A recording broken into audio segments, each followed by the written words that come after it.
విజ్ఞాన్ గారు సినిమాలోకి AP fire brand రోజా మళ్ళీ రీఎంట్రీ. తమిళ ఇది సినిమా నటిస్తుంది ఆమె. ఏం చెప్తారు రోజా గురించి? రోజా సెల్వమణి గారు she's a very good actress. రాజకీయాల్లో వెళ్ళినప్పుడు ఖచ్చితంగా తప్పవు. నువ్వు ఈ పార్టీలో ఉంటే అవతల వాళ్ళని తిట్టాలి, ఆ పార్టీలో ఉంటే యువతల వాళ్ళని తిట్టాలి. ఆవిడ రెండూ చేసింది. మొదట ఒక పార్టీకి వెళ్ళి అవతల వాళ్ళని తిట్టింది, తర్వాత ఇక్కడ మీరు నాకు ఏమీ ఇవ్వలేదు కటీఫ్ అని చెప్పి అవతల పార్టీకి వెళ్ళి వీళ్ళని ఇంకా బాగా తిట్టింది. సో అది రాజకీయం, మన దాని గురించి మాట్లాడడానికి లేదు, అది వాళ్ళ పర్సనల్ అది. ఇకపోతే సినిమా విషయానికి వస్తే ఆవిడ లాస్ట్ చేసింది మొగుడు అనుకుంటా, అంతేనా? ప్రియమణికి తల్లిలా ఒక సినిమా చేసింది అండ్ కృష్ణవంశీ గారి సినిమాలోనూ చేసింది, ఏదో అటు ఇటుగా. అందులోనే అదే క్యారెక్టర్, అగ్రెసివ్ రోల్, సీరియస్ రాజకీయ నాయకురాల రోల్, కొంచెం డీ గ్లామర్. ఆ తర్వాత అంటే ఇక బుల్లితెర మీద మనకు అడప తడప కనబడతానే ఉంది. చాలా షోస్ చేసింది అండ్ జబర్దస్త్ చేసింది, ఆ పంచాయతీలు చేసింది, ఆ రచ్చబండ లాంటివి. ఇవన్నీ అయిన తర్వాత ఒకానొక టైంలో మంత్రిగా ప్రమోట్ అయిన తర్వాత కార్యకలాపాలను ఆపేసి అటువైపు వెళ్ళింది. తర్వాత మళ్ళీ ఎలక్షన్లో ఆవిడ ఓడిపోయింది కాబట్టి మళ్ళీ రీఎంట్రీ టెలివిజన్కి ఇస్తుంది అనుకుంటే ఆ డ్రామా జూనియర్స్కి ఇచ్చింది. జీ తెలుగుకి వెళ్ళిపోయింది. ఎందుకో ఈటీవీ మళ్ళీకి రాలా.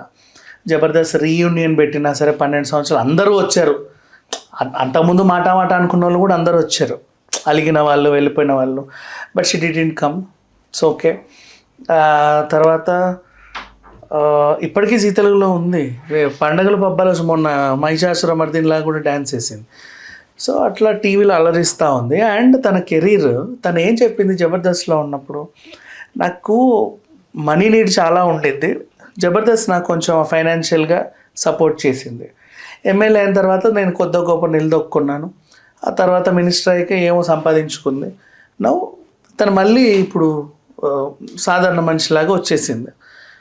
తను మళ్ళీ సంపాదించుకోవచ్చు కదా, తనకేమైంది, ప్రాబ్లం ఏంటి? She's a good actor. మీరు డిప్యూటీ సీఎంలు అయినా కూడా సినిమాలు చేసుకోవచ్చు అన్న తీర్పులు ఉన్నప్పుడు రోజాకి ఏమైంది? తను అధికారంలో కూడా లేదు కదా, తను చేసుకోవచ్చు.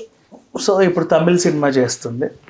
దాంట్లో తన రోల్ చాలా న్యాచురల్గా బయటకు వచ్చినాయి కదా, డీ గ్లామరల్గా ఉంటే ఖుష్బూ పెట్టింది. ఖుష్బూ విలేజ్ మాదిరి ఉన్నట్టుంది. ఖుష్బూ పెట్టి వెల్కమ్ బ్యాక్ అని చెప్పేసి తనకు ఒక మంచి బూస్టప్ ఇస్తే తను కూడా హ్యాపీగా ఫీల్ అయింది. అండ్ చూస్తే కూడా నిజంగా చాలా బాగుంది. అండ్ ఒకవేళ రీఎంట్రీలో ఆమె సినిమా పెద్ద హిట్ అయితే మళ్ళీ విజయశాంతి రాలా మనకి, రాజకీయాలు యాక్టివ్గా ఉండి కూడా చేసింది కదా సినిమా. అవును. వీళ్ళంతా ఏంటంటే ఇండస్ట్రీలో బాగా సీరియస్గా అప్పట్లో నటించిన హీరోయిన్స్. ఇప్పుడు మీనా ఉంది, క్యూటీ పై. సౌందర్య గారు ఏంటంటే ఆవిడ ఈ సీరియస్ పర్ఫార్మెన్స్లు చేసుకుంటూ వెళ్ళిపోయేది. రమ్యకృష్ణ అటు సీరియస్ అటు అన్నీ చేసుకుంటూ తన పందాలో తను ఉండే. నగ్మ ఎక్కువ గ్లామరస్ రోల్స్, కొంచెం అగ్రెసివ్ రోల్స్ చేసింది. రోజా అండ్ వీళ్ళంతా కూడా ఆల్మోస్ట్ విజయశాంతి వీళ్ళంతా సీరియస్ రోల్సే చేశారు. రోజా అన్న ఫ్యామిలీ డ్రామా, క్షేమంగా వెళ్ళి లాభంగా రండి అలాంటి 1-2 ఫ్యామిలీ సర్కస్లు లాంటివి చేసింది. కానీ వీళ్ళు మాత్రం చాలా సీరియస్గానే యాక్ట్ చేసింది. విజయశాంతి లాస్ట్ వరకు అదే సీరియస్నెస్ మెయింటైన్ చేసింది. సో తర్వాత రీఎంట్రీలో ఆమె కొంచెం గట్టిగా అరుచుకుంటూ ఏ అనే రోల్స్ చేసింది కాబట్టి అలాంటివి ఎక్కువ వస్తున్నాయి. ఇప్పుడు మనకి ఆమె ఎవరు, వరలక్ష్మి శరత్ కుమార్, ఈ జనరేషన్ వాళ్ళు, సలార్లో శ్రియ, అట్లాంటి రోల్స్ వీళ్ళు కూడా చేయొచ్చు కదా, they can also shout. So తను మళ్ళీ రీఎంట్రీ ఇచ్చింది. మరి తమిళ మాతృక, తెలుగులో కూడా విడుదల అవుతుందో లేదో తెలియదు. స్ట్రైట్ తెలుగు సినిమాలు కూడా చేసిన ఆశ్చర్యం. ఇప్పుడు గత సంవత్సరము కుంభమేళాలో పూసలమ్మే అమ్మాయినే హీరోయిన్ చేసినారు. ఇప్పుడు అదే అమ్మాయి ఇప్పుడు మోనాలిసా టాలీవుడ్లోకి ఎంట్రీ ఇచ్చే అవకాశం ఉందా అనేది చర్చ నడుస్తూ ఉంది. నిన్న కొన్ని ఫొటోస్ బయటకు వచ్చిన పరిస్థితి. ఆమె మోనాలిసా గారు టాలీవుడ్లోకి వస్తారంటే ఏం చెప్తారు? ఎక్కడెక్కడో కుంభమేళా ఊరికే ఒక చిన్న పూసలమ్మి ఇందోర్ నుంచి వచ్చింది. మనకి ఎక్కడైనా సరే, ఇప్పుడు మనం తిరుమలకి వెళ్ళినా ఏదైనా పుణ్యక్షేత్రాలకు వెళ్ళినా మనకి కట్టుకునేటి చుట్టుకునేటి అలవాటు. మనకు అలవాటు ఉన్నా లేకున్నా ఫోన్లు చేసే వాళ్ళు అడుగుతారుగా వచ్చేటప్పుడు ఏమైనా కూడా పట్టరా అని. చౌకగా వస్తాయి కాబట్టి మెడలు వేసుకునేవో లేకపోతే చేతులకు కట్టుకునేవో ఇన్ని పట్టుకెళ్తాం, తీసుకో అని. అలాంటివి ఎవరి దగ్గర కొంటాం? ఇట్లాంటి వాళ్ళ దగ్గర కొంటాం. పైగా కుంభమేళ కాబట్టి మంచి స్టాక్ తెచ్చుకొని చక్కగా అమ్ముకుంటా ఉంది. ఎవడో ఒక ఉత్సాహంగా ఉన్న కుర్రోడు వెళ్ళి అరే పలే ఉంది అని ఫోటో తీసాడు. ఆ ఫస్ట్ స్టిల్ కాస్త బాగా వైరల్ అయింది.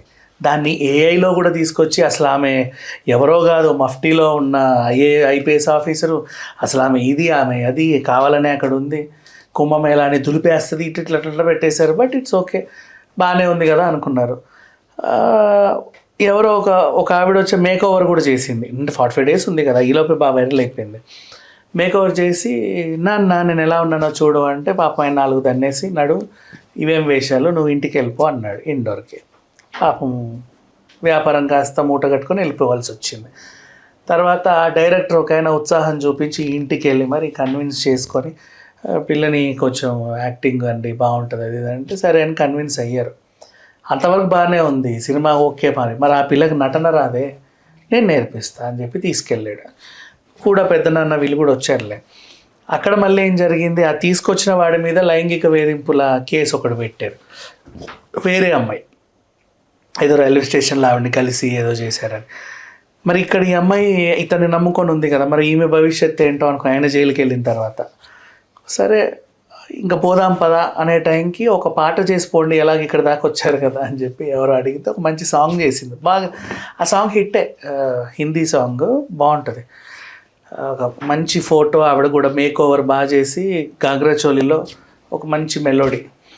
అదైన తర్వాత ఇంకేముందిలే ఇక మోనాలిసాకి సరిపోయింది అనుకున్న టైంలో టాలీవుడ్ నుంచి కాల్.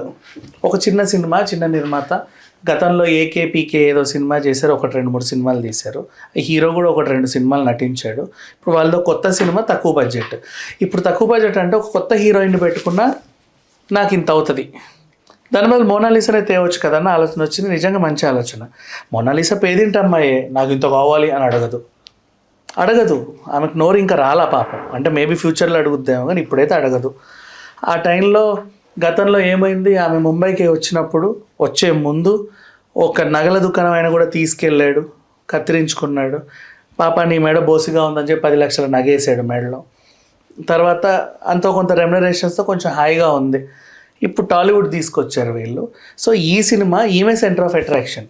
యాక్చువల్గా వీళ్ళు చెప్పాలంటే ఆమెని అంటే తక్కువలో కొత్త హీరోయిన్ పెట్టుకునే బదులు ఈమెను పెట్టుకోవచ్చు, బికాజ్ అంత డిమాండ్ చేయదు కాబట్టి. కానీ ఈమె వల్ల ఆ ప్రాజెక్ట్కి ఇప్పుడు మన ఇద్దరం మాట్లాడుకుంటున్నాం కదా, అక్కడ దాకా వచ్చింది. రేపటి రోజు ఒకవేళ ఈ సినిమా బాగుండి హిట్ అయినా, కొంతమంది హీరోయిన్లకి ఫస్ట్ సినిమా బాగా ఆడినా ఆడకపోయినా నెక్స్ట్ అవకాశాలు బాగా వస్తాయి. అట్లా ఈమె ఏమైనా టాలీవుడ్లో నెక్స్ట్ లెవెల్లో ఎదుగుద్దా, ఏదన్నా మంచి డైరెక్టర్ కంటపడితే, మంచి రోల్ ఏమైనా ఆఫర్ చేస్తే, ఇప్పుడు ఏదింటి అమ్మాయి ఒక పెద్ద హీరోయిన్ అయిపోతుందా లేదా అనేది అప్పుడు వేచి చూడాలి. బట్ ప్రజెంట్ అయితే తను రావడం మంచి విషయమే. ఎందుకంటే అన్ని ఇండస్ట్రీలు ఇప్పుడు తెలుగు వైపే చూస్తున్నాడు. ఎక్కడ ఏ చేసినా కూడా తెలుగు సినిమాలో క్యారెక్టర్ చేస్తే చాలు అనే స్టేజ్కి వచ్చాం మనం. హిందీ హీరోలు అందరూ కూడా అక్కడ ఇంకా హీరోలే. ఈరోజు కూడా అజయ్ దేవగన్ హీరోనే అక్కడ, కానీ మన దగ్గర క్యారెక్టర్ చేస్తాడు. ఈరోజు సైఫ్ అలీ ఖాన్ హీరోనే అక్కడ, మన దగ్గర విలన్ రోల్. ఇమ్రాన్ హష్మి అక్కడ హీరోనే, మన దగ్గర విలన్ రోల్. అట్లా ఎందుకో ఇక్కడ వాళ్ళు చేస్తున్నారు, వాళ్ళకి ఇష్టం. అలాగే మోనాలిసా కూడా వచ్చింది వెతుక్కుంటూ ఇండోర్ నుంచి, మధ్యప్రదేశ్ అమ్మాయి. మరి ఇక్కడ ఎంతవరకు ఎదుగుద్దో చూడాలి. అండ్ ఇంకొకటి, వచ్చి రాగానే వాళ్ళ న్యాచురల్ లుక్తో అలాంటి సినిమాలు ఇస్తే బాగుంటుంది. వీళ్ళు ఏం చేస్తారంటే మొత్తం మొహం అంతా రుద్దేసి ఆమెను ఏదో భయంకరంగా తయారు చేసేసి ఉన్నదాన్ని పాడు చేసి పంపిస్తారు. అలా కాకుండా కొంచెం తన న్యాచురల్ లుక్, వాళ్ళకి ఏదైతే అలవాటో అలాంటి సినిమాలు ఏమైనా పడితే నిజంగా తను అదే రోల్ చేస్తే నెక్స్ట్ లెవెల్కి వెళ్ళే అవకాశం.